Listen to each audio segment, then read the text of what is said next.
네, 안녕하세요. 현경 변호사입니다. 예전에 많은 스타트업들이 우선 인재들을 유치하기 위한 보상 방법으로 활용하는 스톡옵션 제도에 대해서는 별도의 영상으로 설명을 드린 적이 있었죠. 이 스톡옵션 제도가 한때는 스타트업이나 이 IT 기업들이 가장 많이 사용하는 연봉 외의 성과 보상 방식이었으나 최근에는 이 조건부 주식, 리스트릭 스탁이라고 해서 이 조건부 주식이 가장 많이 쓰이는 성과 보상 방식으로 각광을 받고 있습니다. 일례로 아마존의 창업자이자 세계에서 이제 일론 머스크 다음으로 많은 부를 가진 것으로 알려진 제프 베조스의 경우에도 지난 2020년 기준 기본 연봉이 고작 8만 2천 불 정도에 불과했고요. 양도 제한 조건부 주식, 리스트릭 스탁 유닛이 기업의 성과에 따른 나머지의 보상을 채우는 구조로 알려져 있습니다. 이번 영상에서는 미국에서 주로 많이 사용되고 있는 지분 보상 방식의 대표적인 예로 스톡 옵션, 그리고 리스트릭 스탁 어워드, 그리고 리스트릭 스탁 유닛 각 제도의 특징을 살펴보고자 합니다.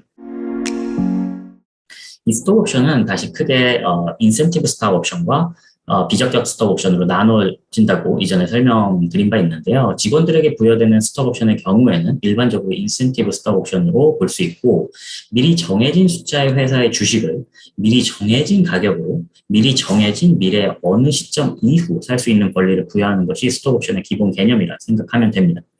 그리고 이 주식을 살 수 있는 권리는 어느 시점이 지나면 사라지는 것이 특징이고, 한편 리스트릭 스탁 어워드의 경우에는 이 현 시점에서 주식을 발행해서 제공을 하게 되는데 단 미리 정해진 기간 동안은 해당 주식을 팔 수 없는 조건이 붙습니다.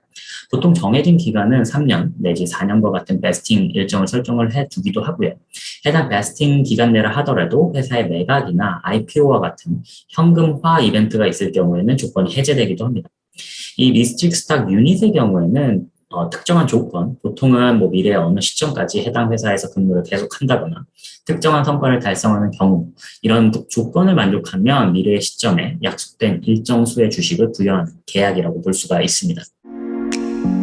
이 스톡 옵션 같은 경우에는 옵션을 행사해서 주식을 사기 전까지는 어떤 주식도 내가 보유하고 있지 않는 것이 특징이죠. 그렇기 때문에 만약 내가 옵션을 행사하는 시점에 해당 주식의 가치가 옵션 계약에서 약속된 행사 가격, 스트라이크 프라이스보다 낮다면 이 옵션은 의미 없이 만기가 될 가능성이 있습니다. 따라서 스톡 옵션이 금전적 가치가 있으려면 내가 옵션을 행사할 수 있는 가격보다 그 주식의 현재 가치가 높아야만 한다는 점이죠. 반면에 리스트릭 스탁 어워드나 리스트릭 스탁 유닛의 경우에는 미래의 주식 가치에 따라 내가 직접 주식을 사는 것이 아니라 비용 없이 또는 적은 비용으로 지금 즉시 또는 미래에 회사로부터 직접 주식을 발행받게 됩니다.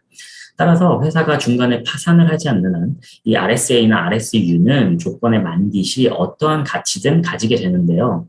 이 처음 회사로부터 부여받았을 그 순간의 가치보다는 적을지는 모르지만 그래도 최소한 어떠한 가치를 지니고 있을 가능성이 높은 것이죠. 그런데 이 한편 이 RSA와 RSU의 가장 큰 차이점은 지금 즉시 실제로 발행이 되었는지 아닌지 여부라고 볼 수가 있습니다. 이 RSA 같은 경우는 회사로부터 부여받은 날짜에 주식이 실제로 발행이 됩니다. 그리고 이 베스팅 일정에 따라서 만기일까지 매도할 수는 없더라도 이 RSA 주식을 가족 구성원에게 양도하거나 만기 전에 신탁에 넣는 것 등이 가능합니다. 또한 이미 주식을 가진 주주이므로 의결권을 행사한다거나 배당금을 받을 수도 있고요. 반면에 이 RSU는 만기일까지 실제로 주식이 발행되지 않기 때문에 만기 전까지 양도하는 것 자체가 불가능하고요. 주주로서의 권리를 행사할 수도 없습니다. 이 지분 보상 부분에 대한 세금은 일반 급여를 받는 것과 같은 소득세가 적용될 수도 있지만 장기 자본소득세를 적용함으로써 절세 가능한 부분이 있기 때문에 각 제도에 대한 세금 이슈를 전략적으로 고민할 필요가 있습니다.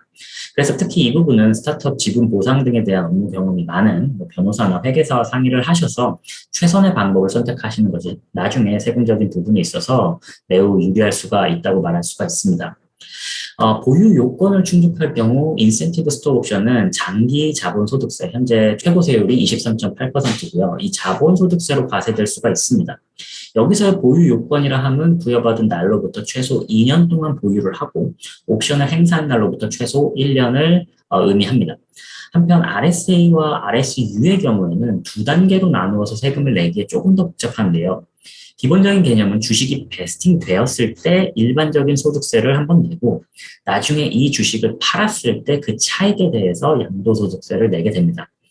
주식이 베스팅 되는 시점에 고용인은 그 주식의 시장 가치에서 그 주식을 부여받기 위해 쓴 비용을 뺀 금액만큼을 피고용인에 대한 보상으로 인식을 하는 것이고 이것을 회사의 경비로 인정을 받을 수가 있습니다. 그리고 위에서 이 RSA와 RSU를 팔았을 때 다시 양도소득세를 내게 된다고 하였는데 언제 주식을 매도하는지가 이 소득세를 얼마 내는지를 결정을 하게 됩니다.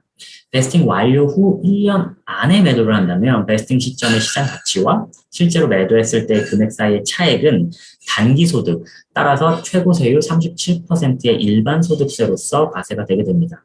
하지만 베스팅 완료 후 1년 이후에 매도를 한다면 그 양도소득에 대해서 최고세율이 23.8%인 장기 자본소득세로 과세가 될 수가 있습니다. 또한 이 RSA의 경우에는 앞서 살펴보았던 그 83B 일렉션을 통해서 세금을 줄일 수 있는 옵션이 주어지는데요. 보통 베스팅 완료일이 아닌 회사로부터 부여받은 날 기준으로 미리 소득세를 납부할 수 있도록 하고 나중에 양도 차익에 대해서는 최대한 많은 양도 차익을 단기 소득이 아닌 장기 자본소득으로 간주될 수 있도록 하는 효과적인 절세 전략입니다. 그러나 미리 세금을 낸 후 주식의 가치가 만약 떨어진다면 내지 않아도 될 세금을 미리 더 많이 납부하는 경우가 생길 수 있으니 내가 주식을 가진 그 회사의 발전 가능성을 염두하셔서 전문가와 상의한 후 결정하는 것이 바람직하다고 말할 수가 있겠습니다.